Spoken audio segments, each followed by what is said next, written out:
Hi అండి, అరుణ ఇంటి వంటలకు స్వాగతం. ఈరోజు నేను కరివేపాకు నిల్వ పచ్చడి చేయబోతున్నాను. అదే విధంగా చేయాలో చూద్దాం. ముందుగా నేను ఒక 100 గ్రాముల ఎండుమిర్చి అనేది తీసుకున్నాను. డబ్బాతోని ఇది ఉంది కదా, ఈ డబ్బాతోని నేను ఒక 6 డబ్బాలు కరివేపాకు తీసుకున్నానండి. ఈ కరివేపాకు వచ్చేసి మంచిగా కడిగి నీడలో ఒక 2 గంటలు ఆరబెట్టుకున్నానండి. మంచిగా నీట్గా కడిగి 2 సార్లు నీడలో ఫ్యాన్ గాలికి ఆరబెట్టుకున్నాను. ఈ కరివేపాకు అండి మనం లేతది కాకుండా ఈ విధంగా ఉన్న ముదురుది మాత్రం తీసుకోవాలి. నీట్గా క్లీన్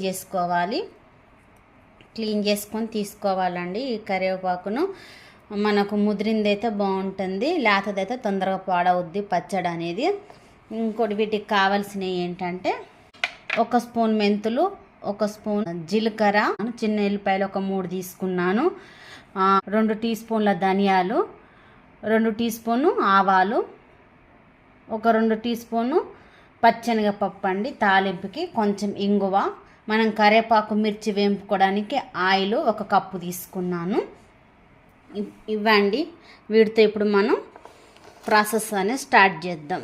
ఇప్పుడు ఎండుమిర్చి వేంపుకోవడానికి నేను 1 కప్పు పల్లి నూనె తీసుకున్నానండి. 100 గ్రాముల ఎండుమిర్చి ఇందులో వేస్తున్నానండి. ఈ మిర్చి వేగా ఇప్పుడు తీసి పక్కన పెట్టేసుకుంటున్నా. ఎండుమిర్చి అనేది పక్కన పెట్టేసుకున్నా. ఇప్పుడు కరివేపాకు వేసుకుంటున్నా. కొంచెం వేసుకుని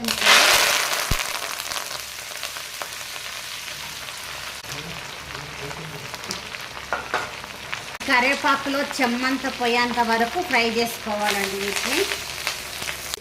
ఇప్పుడు కరివేపాకులో మనకు వాటర్ తేమ అనేది లేకుండా మనం పూర్తిగా దీన్ని ఫ్రై చేసుకుందాం. ఇప్పుడు దీన్ని మనం పక్కన పెట్టేసుకుందాం. ఈ కరివేపాకు మళ్ళీ 1 కప్పు పల్లి నూనె అయితే తీసుకున్నాను నేను తాలింపు కొరకు. దీంట్లో జీలకర్ర వేస్తున్నాను అండ్ పచ్చెనగపప్పు, మినప్పప్పు, ఎండుమిర్చి, ఆవాలు, ఇవన్నీ ఒకసారి కలుపుకుందాం. ఇప్పుడు కొంచెం కరివేపాకు ఇవి బాగా మంచిగా సిమ్లో పెట్టేసుకొని ఫ్రై చేసుకోవాలండి. ఇప్పుడు కొంచెం ఇంగువ 1 స్పూన్ తీసుకున్నాను.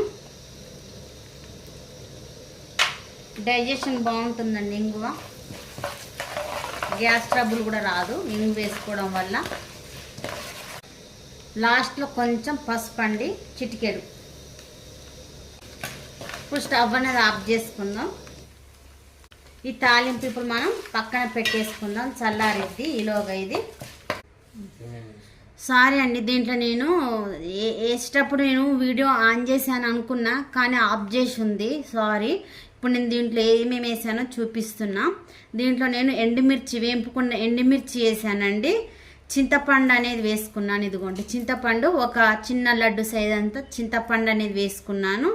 అలాగే ధనియాలు, మెంతులు, ఆవాలు ఈ 3 వేంపి పెట్టుకునే వేసుకున్నానండి. అలాగే సాల్ట్ వేసుకున్నాను. సాల్ట్ వచ్చేసి 4 టీ స్పూన్ సాల్ట్ వేసాను. మనం తక్కువ ఉంటే తర్వాత వేసుకోవచ్చు. మెంతులు అండి 1 టీ స్పూన్ తీసుకున్నాను. ధనియాలు 2 టీ స్పూన్లు తీసుకున్నాను. ఆవాలు కూడా 2 టీ స్పూన్లు తీసుకున్నాను. ఇప్పుడు మనం ఇవి మిక్సీ పట్టుకొని వద్దాం. చూడండి, మనం ఇప్పుడు ఈ విధంగా మిక్సీ పట్టుకున్నాం కదా. దీంట్లో నేను 3 సైజు ఉల్లిపాయ గడ్డలు ఉంటాయి కదా, అవి కూడా ఒలిచి దీంట్లో వేసాను. ఇప్పుడు మనం కరివేపాకు అనేది మనం వేంపి పెట్టుకున్న కరివేపాకు ఉంది కదా, ఈ కరివేపాకు ఇప్పుడు దీంట్లో వేసుకుందాం. ఇప్పుడు దీన్ని కూడా మనం మిక్సీ అనేది పట్టుకొని వద్దామండి. మనం ఇప్పుడు మిక్సీ పట్టుకొచ్చిన ఈ కరివేపాకు పొడి ఉంది కదా, దీంట్లో అనేది వేసుకుందాం. చల్లారిన ఆయిల్లో వేసుకుందాం. ఇదంతా ఒకసారి అయితే కలుపుకుందాం. ఈ పచ్చడి మనం చల్లారినాక ఒక మంచి నీట్గా కడిగిన సీసాలో పెట్టేసుకొని స్టోర్ చేసుకుంటే సరిపోతుందండి. దీన్ని మనం ఫ్రిడ్జ్లో పెట్టేసుకుంటే 1 నెలైనా 2 నెలలైనా ఉంటుంది. అంత బాగుంటుంది ఈ పచ్చడి. వేడి అన్నంలోకి కానీ, ఇడ్లీలోకి, చపాతీలోకి, దోశలోకి, దేంట్లోనైనా తినొచ్చండి. మనకు డైజెషన్ కూడా మంచిగా అవుతుంది.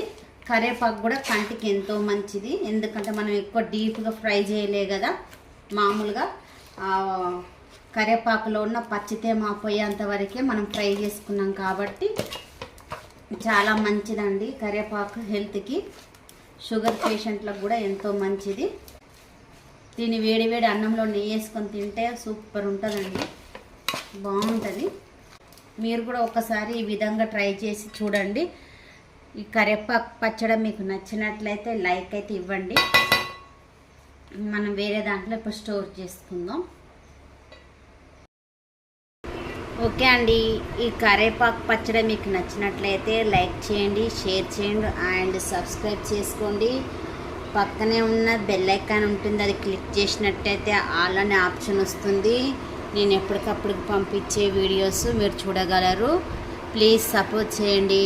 Thank you for watching.